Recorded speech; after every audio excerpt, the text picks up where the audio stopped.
So although it hasn't been officially announced by Nintendo yet or anything like that, one thing to me is pretty clear. We're starting to kick off the 35th anniversary celebration of the Legend of Zelda franchise as seen by the latest Nintendo Direct. Now, while Mario will be whisking his party off of the Nintendo Switch at the end of March with games disappearing, which is still a very weird and unexplained situation, all eyes will then be locked onto our friends from Hyrule. Now, since the Nintendo Direct went down, however, we've had some credible sources say some obvious things that we pretty much all expected. More classic Zelda titles are coming to the Nintendo Switch this year as well, and Skyward Sword HD won't be the only ball game in town. But when you look at some of the games that are stated to be coming to the Nintendo Switch, it actually makes for a very interesting situation that Nintendo is putting themselves in. So sort of piggybacking off of my last video and talking about Skyward Sword HD for the Nintendo Switch, I want to dig a bit deeper into Nintendo's alleged plans for this 35th anniversary and try to make some sense of some of the more confusing elements of it. So yeah, that's what we're going to do in this video. What's going on, guys? I'm RGT85. If this is your first time on the channel, welcome. Be sure to hit that subscribe button and be sure to like the video before you leave. But without any further ado, let's talk about these alleged 35th anniversary plans for the Legend of Zelda franchise and see sort of how it fits into something that we've already seen thus far with the celebration and try to make some sense of some of these more interesting elements of it. So of course, much like Mario had his 35th anniversary celebration last year, it definitely seems like Nintendo will be doing something special for the Legend of Zelda 35th anniversary coming up this year in 2021. Now, when you look at how Nintendo has handled Zelda celebrations and things like that, I would say you can make a case that Nintendo actually values the Legend of Zelda a bit more than Mario when it comes to things like compilations, special editions of games, and just celebrations of anniversaries in general. It's definitely pretty neck and neck, but I think with all the Legend of Zelda special stuff out there, from variants of consoles to even variants of special editions of games, you could definitely make a case that Zelda is a priority for Nintendo, maybe even more so than Mario. Now, of course, during the latest Nintendo Direct, in case you missed it because, I don't know, maybe you didn't have power or something like that, Skyward Sword was announced to be coming to the Nintendo Switch with The Legend of Zelda Skyward Sword HD. Now, one thing that we learned about in this video that was showcasing Skyward Sword HD was the fact that, hey, this game's finally going to be available in HD, which I think is a big deal, and more importantly, they are reworking the controls of the game, which is even more important to me because I never finished Skyward Sword because I did not like those stupid Wii Motion Plus controls. I know so many people like them. That's fine if you like them. I was just not a huge fan.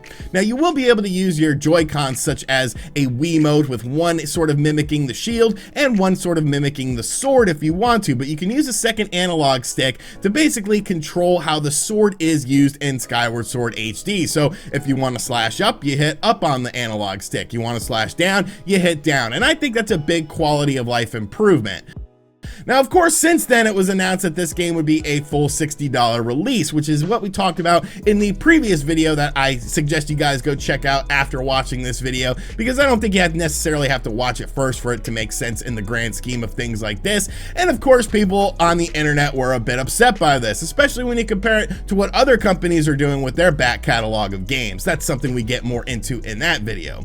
But since that announcement, of course, there's been lots of speculation about other Zelda titles coming to the Nintendo Switch this year. Now, Tom Phillips from Eurogamer and Andy Robinson from Video Games Chronicle, who are two websites that are good websites. Like, I understand there's a lot of bad websites out there, but Eurogamer and Video Games Chronicle are very good and reputable websites. They actually took to Twitter right after the Nintendo Direct announcement and shared some sort of insider information as to what is going on with The Legend of Zelda in 2021 for the Switch. Now, according to both of these individuals, who obviously aren't linked because they're not on the same website, maybe they're friends outside of it or whatnot, but they said that both Wind Waker HD and Twilight Princess HD are coming onto the Nintendo Switch sometime this year. Now, I'm not super surprised by those announcements. I definitely think both of those games make sense to come over to the Nintendo Switch. Of course, you also have the fact that The Legend of Zelda Breath of the Wild 2 could be coming to the Nintendo Switch this year. They obviously did not talk about it during the Nintendo Direct, but they did sort of allude to it and give a little bit of a hint that, hey, development's going great on this game, but we're not going to talk about that yet. We're going to talk about Skyward Sword HD. So now we're potentially talking about 4 Zelda games coming to the Nintendo Switch. Two of those games would be, of course, individual releases. Skyward Sword HD is obviously going to be an individual release at $60, and of course Breath of the Wild 2 will be its own release at $60 as well. But now things are starting to get a bit interesting, because what about Wind Waker HD? What about Twilight Princess HD? Now, both of these games, of course, released on the Wii U, which none of you bought, which is why they re-released so many Wii U games on the Nintendo Switch, even though I had one and I already own all of these games. So thanks, guys, thanks. But you do have to consider one thing. These games were full retail releases when they came out on the Nintendo Wii U. So is Nintendo going to charge $60 for these individual games alongside of Skyward Sword HD, alongside of Breath of the Wild 2? Plus, there's still the mystery about other games coming to the Nintendo Switch, and that has a lot of people worried, because if you live in the US, that's $240 right out of the gate for these 4 games. Now, looking at some parallels between the Super Mario 35th anniversary and the Legend of Zelda 35th anniversary, I think I could potentially make some sense about this when you look at how games were released in these franchises. Now, with Super Mario's 35th anniversary, of course, there were some side games, there was some smaller stuff. There, of course, was the online game Super Mario Bros. 35, but the main 2 games that we got from this celebration were, of course, Super Mario 3D All-Stars and Super Mario 3D World plus Bowser's Fury. Now, Super Mario 3D World plus Bowser's Fury, much like Skyward Sword HD, was an older game. However, they included this Bowser's Fury mechanism, this whole new open world segment of the game that, well, really just absolutely kicked ass. So if I had to make a guess, I would say that if Nintendo is planning on doing all of this stuff, which I do think they are, this is how they would handle it potentially. Now, with Skyward Sword HD, I think it's very interesting how they didn't really talk about the actual game itself. They sort of talked about in this Nintendo Direct what this game was. Of course, it was a Wii game, what they're doing as far as HD visuals and controls. But as far as the actual game itself is concerned, as far as gameplay elements, as far as the story of the game, they didn't really tap into that at all during this presentation.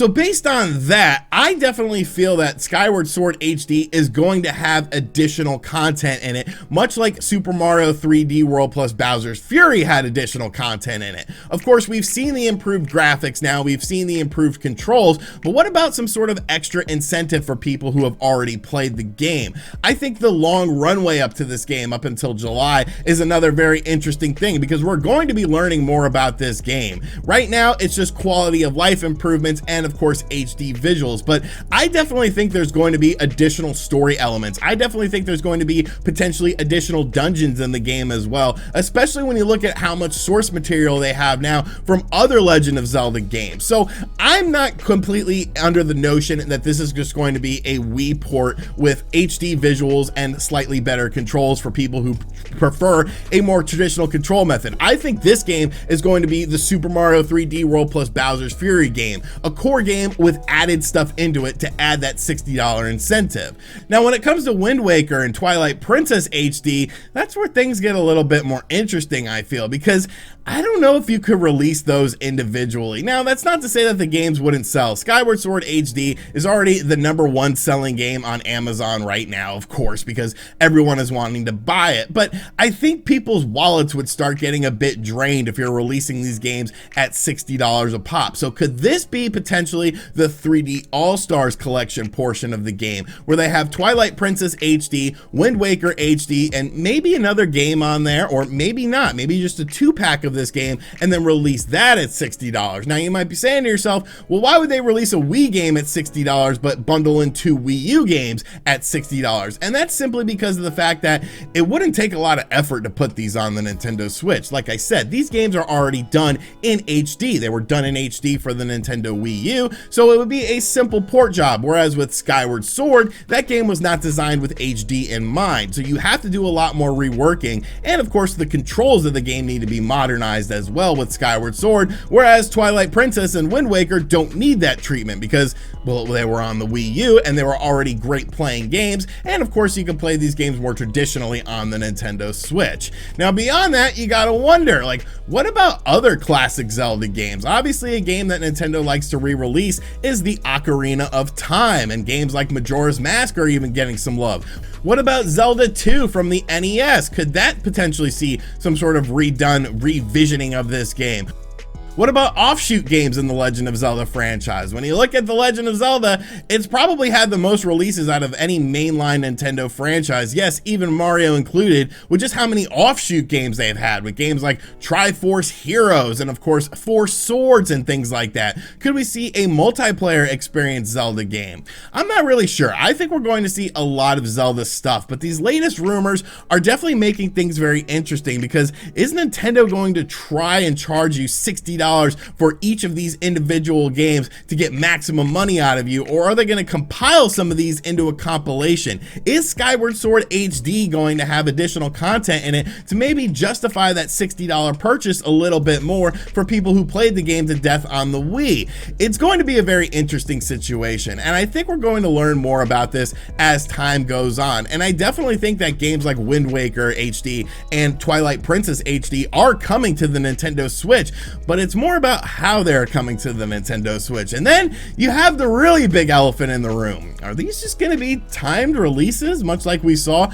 with Super Mario 3D All-Stars? If this compilation does come out with Wind Waker and Twilight Princess on it, will we have a limited window to pick up this game and then it just sort of fades into obscurity? Nintendo has definitely laid down some interesting track work with the Super Mario 35th anniversary, and I think you sort of had to follow that track work with Zelda's 35th anniversary to see where games are going to be going and what games are going to be coming and what games you're going to be experiencing. But those are just my thoughts on the alleged 35th anniversary celebration of the Legend of Zelda franchise. Who knows? Who knows what Nintendo is actually going to do with this? Maybe they'll make, Zelda Kart live circuit, and then you can race around your house with Cigarette Alley, because that's what I did. I used it like 5 times, and then it's just sat in a box forever, because Nintendo knows how to get money out of idiots like me. So let me know in the comment section down below what you think about the alleged 35th anniversary plans, and more importantly, what you would like to see, what you think Nintendo should do. But keep it sort of within reason. Understand how Nintendo does business, so don't be like, well, all these games should be available. They should just do every Zelda game ever made in HD with improved visuals and improved controls for $20 on the eShop and one huge compilation, because we all know Nintendo isn't going to do that. And as always, guys, thank you for checking out this video. If you are new to the channel, make sure you subscribe and turn on notifications. Be sure to check out my video on Skyward Sword HD talking about whether or not it is a potential $60 value or something like that, because of course there's been a lot of debate over that. And as always, I'll catch you guys on the next video. Later.